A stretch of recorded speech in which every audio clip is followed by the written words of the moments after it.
محترم حاضرین، قابل قدر سپیکر و مشران او زمان اسلام قدرمند ورونو، ستاسو د وړاندې د قرآن عظیم الشان یو آیت کریمه ما تلاوت کړو. الله تعالی نه توفیق غواړو چې دغه قرآني آیات په رڼا کې دوه څلور خبرې ستاسو مخکې بیان کړم. بیان نه بعد تاسو د الله تعالی زما خبرو باندې پوه کړئ او پوهېدو نه پس اول ما ویونکي ته او بیا تاسو څومره اورېدونکي یئ الله تعالی د ټولو ته ورباندې د عمل توفیق را نصیب کړي. عزیزانو ورونو، په قرآن عظیم الشان کې یو درې ځایونه داسې الله تعالی ذکر کړي دي،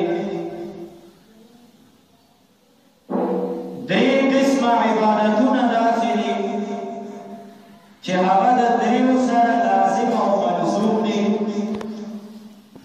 درې کارونه داسې دي چې هغه جوړه الله تعالی ذکر کړي دي او د دواړو د یو بل سره نسبت داسې لازم او ملزوم دي چې یو ادا کوي او بل نه ادا کوي، نو د هغې یو ادایګي هم الله تعالی ته منظوره نه ده. یو ځای الله تعالی قرآن عظیم الشان کې فرمایي اطیعوا الله و اطیعوا الرسول. الله تعالی وایي زما تابعداري هم وکړئ او زما د محبوب پیغمبر تابعداري هم وکړئ. اوس که یو انسان د الله تابعداري کوي خو د محمد رسول الله صلی الله علیه وسلم تابعداري نه کوي، نو الله تعالی وایي دا زما تابعداري چې کوي دا راته منظوره نه ده. بغیر زما د محبوب د تابعدارۍ نه الله تعالی وایي چې کوم ته زما تابعداري کوي دا مې نه ده منظوره.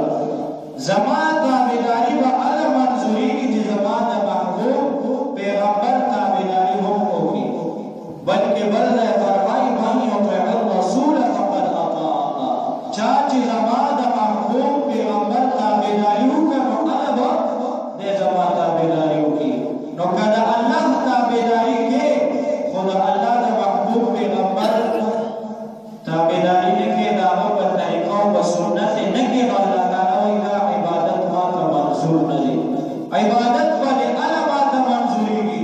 اوس مونځ خو د الله وایي ما ته کوي، خو دا به په طریقه زما د پیغمبر کوي. نو که زما د پیغمبر په طریقه یې خو بیا دا مونځ دی. که چېرې زما د پیغمبر د طریقې خلاف وي، د سنتو خلاف وي، نو بیا دا مونځ نه دی. الله تعالی وایي ما ته بیا منظور نه دی. نو یو خو د الله تابعداري دا به هله الله ته منظوره او مقبوله وي چې دا په طریقه د آقا نامدار وي، د نبي علیه الصلاة والسلام په طریقه او په سنت وي، نو دا به بیا عبادت وي. او که په طریقه د سنت نه وي او د نبي علیه السلام په طریقه نه وي، نو بیا دا عبادت نه دی.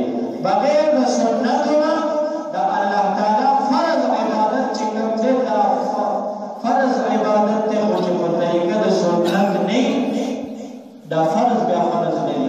فرض مونځ دی. اوس دا فرض مونځ ته کې خو دا ته په داسې وخت کې کوې چې نور سیره وایي، یا په داسې وخت کې کوې چې نور په سر ولاړ دی، د زوال وخت دی، او یا داسې وخت کې کوې چې نور په پرېوتو دی، د غروب په وخت کې کوې. اوس دا فرض مونځ دی، خو چې په داسې وخت کې کوې نو بیا دا مونځ نه دی، ځکه چې دی کې دا د نبي علیه السلام د طریقې خلاف شو، د سنتو خلاف شو. نو د سنت نه خلاف فرض هم فرض نه دی. نو یو خو الله تعالی دا قرآن کې ذکر کړي چې من یطع الله والرسول. الله تعالی وایي زما تابعداري به هم کوي او زما د پیغمبر تابعداري. اوس که په دې کې یو کوي او بل نه کوي، نو دا یو نامنظور دی. د الله اطاعت کوي او د الله د پیغمبر نه کوي، الله تعالی وایي نه دی منظور. د الله د پیغمبر اطاعت کوي او د خدای نه کوي، الله وایي نه دی منظور. دواړه لازم او ملزوم دي. او دریم الله تعالی قرآن کې وایي وقضى ربك ألا تعبدوا إلا إياه وبالوالدين إحسانا. الله تعالی وایي زما تابعداري وکړئ، زما عبادت وکړئ، خو د مور پلار سره ښه سلوک وکړئ. اوس که یو سړی د الله عبادت کوي لیکن د مور پلار سره ښه سلوک نه کوي، الله تعالی وایي زما دا عبادت چې کوي دا مې نه دی منظور. دا د یو بل سره لازم او ملزوم دي. ځکه حدیث کې راغلی رضا الرب فی رضا الوالد. د الله محبوب پیغمبر وایي د الله رضا د پلار په رضا کې ده.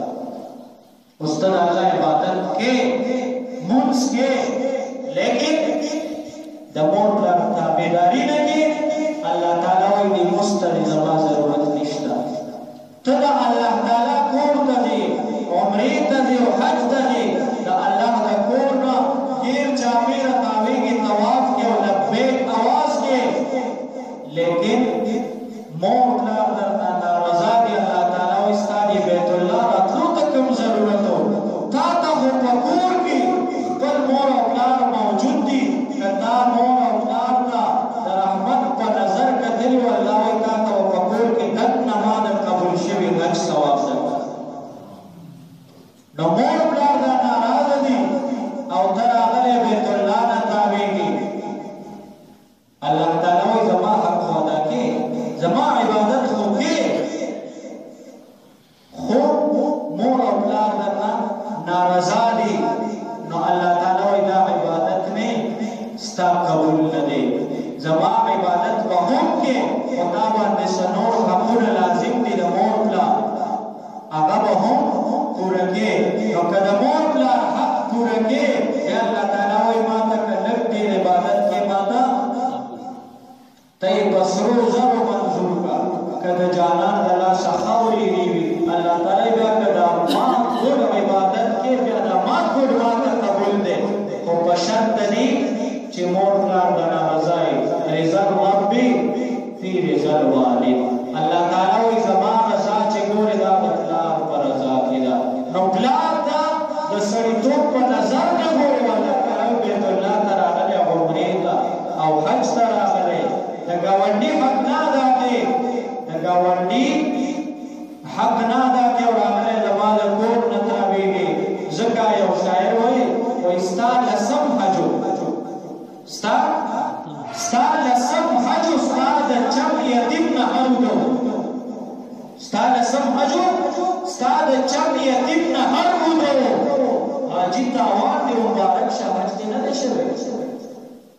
ستا لسم حجو، ستا د چم یتیم نه هرودو، حاجي تاوان دې مبارک شه، حج دې نه دی شوی. الله تعالی زما حق به هم ادا کړي، خو ورسره اوس تا ته ښه ښکاري. ستا په ګاونډ کې یو داسې زنانه ده چې هغه د غریبۍ د لاسه په کور کې زړه شوه، د واده کولو وسې نه کېږي. جهیز خو لږونو ته ورسېد، زرګونو کار خو نه دی کړی. نو جهیز مو ولیکه، 14 تولې مهر مې ولیکه، لیکل واده ولیکه او مخکې نه ولیکه سره څوک یې واده دوه هلکه کوټه به درنه لیکم دوه ولیکوئ. حالانکې نبي علیه الصلاة والسلام فرمایي چې یو سړي د نکاح په وخت یو مهر ولیکلو او زړه کې دا اراده ده چې دا مهر زه ورکوم ښځې ته نه، زه چې دې ښځې سره څومره عمر تېر کړو د زنا وکړم. دا موږ چې 14 تولې ولیکه، 15 تولې ولیکه او 50 تولې ولیکه، دا ورکوو بیا؟ په دې مغلونو خویندې په غره کې کړي، 15 تولې ولیکه او بیا زکات یې نه ورکوي. زکات ورکوي بیا؟ خاوند زکات کوم ځای ورکوي. که ښځه ورته وایي زکات راکړه چې ورکړم یې ورکوه که نه؟ هغه وایي زه به یو ګوتمه خرڅه کړم، دلته خرڅه کړه. نو یو د الله تعالی اطاعت ورسره د نبی علیہ السلام اطاعت دا لازم ملزوم دی. یو کې او بل نه کې الله وایي دا یو منظور نه دی. او دویم الله تعالی وایي زما عبادت وکړه ورسره د مور او پلار سره ښه سلوک وکړه. اوس د الله عبادت کې خو د مور پلار سره ښه سلوک نه کې الله تعالی وایي دې مسته مې ستا ضرورت نشته. نو د مور پلار سره به احسان کې نه، د مور پلار سره احسان کول د دې بالکل زمونږ د معاشرې او زمونږ د سوسایټۍ زمونږ د کم ماحول کې کم دور کې چې موږ وخت تېرو د مور پلار سره احسان کول او ښه سلوک خو در کې نه، د دې خو جنازو دي. مور پلار سره ښه سلوک خو پرېږده، اوس خو هغه وخت راغلی مشران وایي ستا د خیر نه مې توبه ده، خو څه چل وکړه سپي دې رانه کړې کا. د مور پلار سره ښه سلوک ښېګڼه کول خو پرېږده، مور پلار مړی نه ونیسه. اوسني نوجوانان دا نوی ګل معمولي دویمه خبره ورسره کوم څه وي غاښونه چیچي که نه چا ته مور ته. کمې مور ته د کمې مور نه چې دی پیدا دی هغه مور ته چې د دواړو جهانو سردار وایي الجنة تحت اقدام الامهات، چې نبي علیه السلام ورته وایي که جنت ګورې جومات کې مه ګوره، مخکې صف کې مه ګوره، که جنت ګورې بیت الله نه تاویږي هلته مه ګوره، جنت صفا مروه کې مه ګوره، منا مزدلفه کې مه ګوره، جنت که ګورې جنت کې د مور د قدمونو لار دی. شته د هغه مور عزت زمونږ په دې دور کې، زمونږ په دې سوسایټۍ، زمونږ دې کومه دور کې چې موږ وخت تېرو، کومه معاشره کې چې موږ دې معاشره کې شته د مور عمرو ته زور ورکړی. اخره زمانه ده هر یو شی د رواج او د سیالۍ شو. عمره رواجي شوه که نه په ایمان پلانکې تلې هغه خو ځان سره ډېراني مور هم بوتلې وه. نو اوس د ډېراني مور چې ماښام راغلی او کور پرېوت یا وایي هر څه چې کې خو څه چل به کې ما ته اوس عمرې ته داخله وکړه پلانۍ نه، زه د پلانۍ نه به څه کوې عالم کې خدای شته که په ټکي پوهېږي. هلته چې لاړه شي بس یو فنکشن دی، بس یو ټور دی، نو بس هر ځای ته خلک ناران کاغان ته ځي، نو بیت الله ته اوس خلک ټور ته ځي که نه ځي. هلته بیا به دومره سپېړه ورسره وي. ډېراني مور ته وایي دې پردې ته دې غلام ته ور نږدې شه، دې سره لاس ولګوه چې دلته دلته نه تصویر وباسم. او بیا وایي ته راشه اوس ته زه ودرېږم اوس ما ته وباسم. او تلي چېرته دي عمرې ته تللي، یو لږ روپۍ لګولي څومره یو لږ، او په محله کې او په ګاونډ کې خر د لږې الله دې معافي وکړي. او زه لږ روپۍ لګولې چېرته لاړم ځکه وایي ستا لسم حجو ستا د چم یتیم نه هر وګړو اجي تاوان دې مبارک شه حج دې نه دی شوی.